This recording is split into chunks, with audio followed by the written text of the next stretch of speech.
Bom dia, boa tarde, boa noite. Tudo bem com você? Tio Walterberg de novo no pedaço, falando do Brasil colonial. Eu tenho em minhas mãos, já vi aqui de antemão, uma questão sobre a pecuária sertaneja no Brasil do século XVIII. Então, tio Walterberg, vamos falar um pouco disso? Bora, vamos falar um pouco disso. Então, olha o que diz o enunciado da questão. A peculiaridade da pecuária sertaneja no Brasil do século XVIII esteve ligada, principalmente, às relações de trabalho nela estabelecidas. Acerca dessas relações, é correto afirmar. Então, eu tenho que lembrar do vaqueiro, né? Exatamente. Então, é uma questão sobre quem? Sobre o vaqueiro, que já caiu na prova do Enem, viu, gente? Isso aqui também já caiu na prova do Enem. Quem era o vaqueiro? O que ele fazia? Como é que era a relação de trabalho dele? Vamos lembrar disso? Bom, pessoal, deixa o Timóteo fazer aqui um mapa. Então, observando. Lembrando que o Brasil daquela época, pelo Tratado de Tordesilhas, ele era essa região daqui. Perfeito? Lembrando disso. Então, o que acontece, gente? O gado, ele foi introduzido no Brasil aqui pelo Tomé de Souza, primeiro governador-geral. Ele trouxe as primeiras cabeças de gado das Ilhas Açores, Canárias, Ilha Madeira, né? Ilha da Madeira, a terra do CR7, exatamente. Então, Tomé de Souza trouxe o gado para servir de quê? Para servir como auxílio na cultura canavieira. A cultura canavieira, ela se estendia por todo o litoral brasileiro. A cultura da cana, exatamente. Então, isso aqui era a cultura da cana, né? Por todo o litoral brasileiro. Ok? Em especial, claro, no Nordeste. E havia uma grande dificuldade, né, que era o do transporte. Então, o gado ele vai ser trazido para ser o principal meio do transporte da cana. Transportar a cana até o local do engenho, da moenda, depois transportar o açúcar até a cidade portuária, de onde ele era embarcado para a Europa. Nos famosos carros de boi, exatamente, nos famosos carros de boi, né? Famosos carros de boi. Mas, claro, o gado também acabou servindo para quê? Para alimentação. O gado também acabou servindo para o vestuário.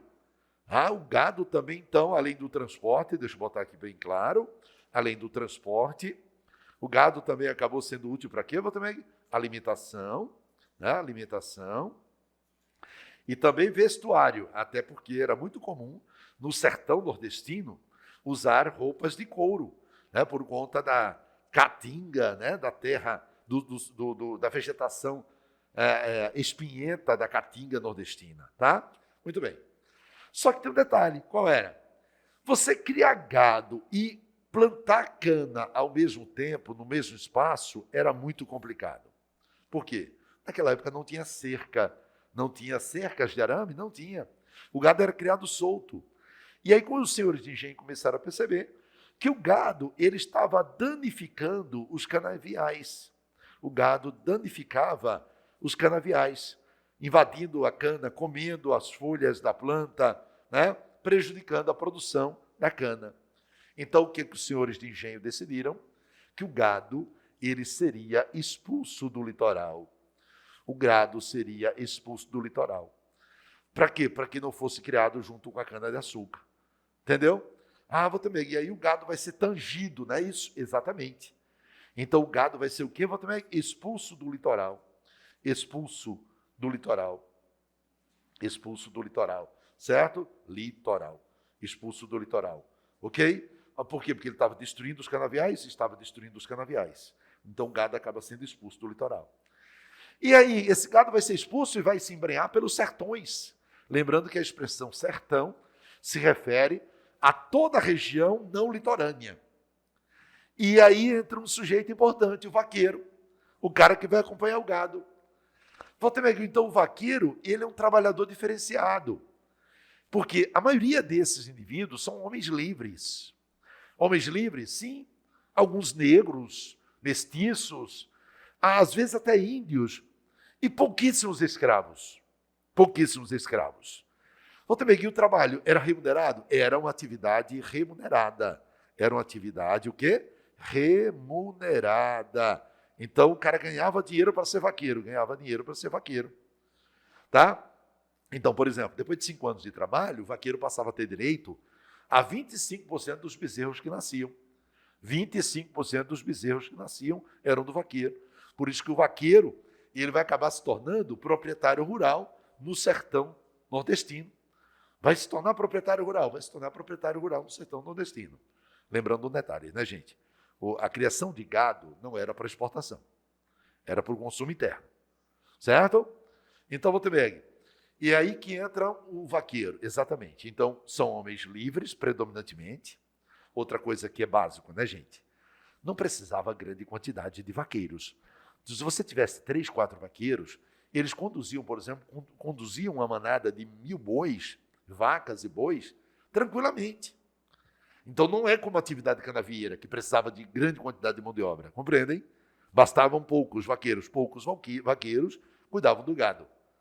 Esses vaqueiros, gente, depois acabam casando a filha de um com o filho do outro e vão surgir vilas e povoados no sertão nordestino por conta disso também.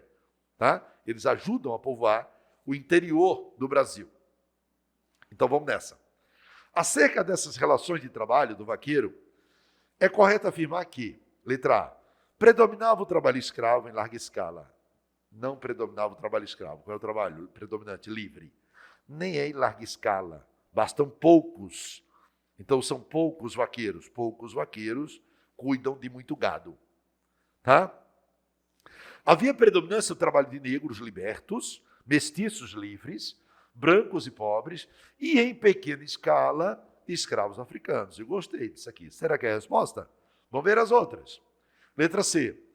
A mão de obra negra e escrava na pecuária era a maioria em relação a outros trabalhadores. Mentira. Poucos trabalhadores, poucos vaqueiros. Tá? Muito bem. Mas diferenciava-se pelo fato de o trabalho ser mais brando. Realmente é um trabalho mais brando, né, se comparado à lavoura canavieira. Mas não é assim tão brando, não, até porque enfrentar a mata do sertão, enfrentar a caatinga também não era coisa muito fácil. Tá? Letra D. Nas fazendas de gado, o percentual de livres e escravos era em torno de 50%. Que nada, velho.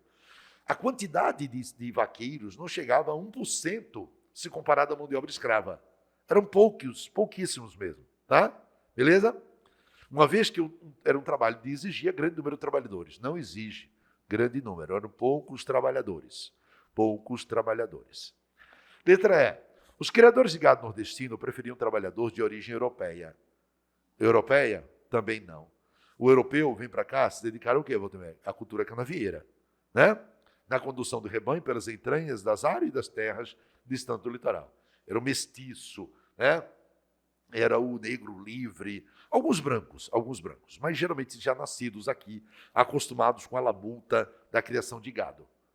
Então, vou ter a resposta vai ser aqui.